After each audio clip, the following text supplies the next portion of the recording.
Our next mayor is going to have to prepare London for the future, and that means making tough choices and not ducking difficult choices.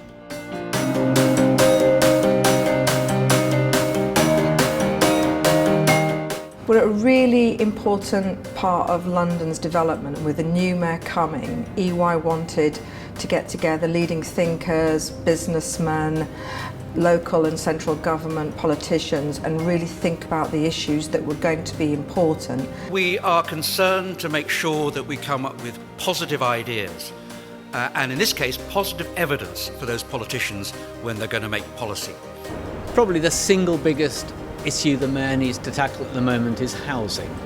House prices, rentals are increasing rapidly, well ahead of average earnings, and that means London's becoming a more and more expensive place to live, and that's a barrier to people moving here. We don't know how to bring talented people from the regions into London because we can't afford to house them, and we don't know how to stop talented people from London wanting to move to Manchester because of the housing. It's quite often difficult to get infrastructure projects underway because of planning process and planning procedure. If the mayor's thinking about where there could be an opportunity to make a real difference, it's trying to help de-risk some of the major projects, making that to a point where investors can see they're not bearing the project risk but can actually find a way through to the financial return. Our transport system is slow, our transport system is congested, and the other great world cities are investing in the infrastructure to have systems that are much better than ours. With Crossrail Connect things, you do need to be able to get in,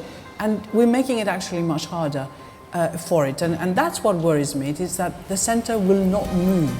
But now we're at that point where actually things are changing. There is another strand to investment in infrastructure, and that's connectivity. There is a need to be able to make devices, iPads, tablets, smartphones, and everything else that the modern individual and businesses are now using be able to be used to its premium and optimum, and that will happen through connectivity and capability and bandwidth. But also that entrepreneurial spirit, the sense that London is a city where business is looked after and businesses are encouraged, not discouraged, from expanding. London is booming.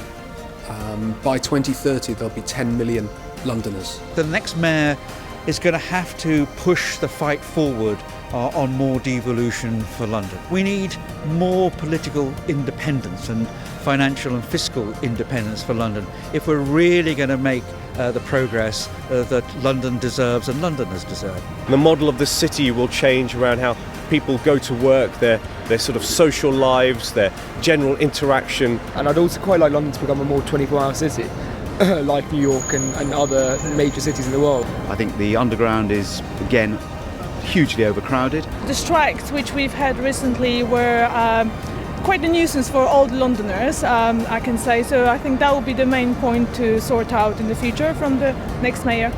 I think we need electric buses to do something about the horrendous air quality in large parts of the city.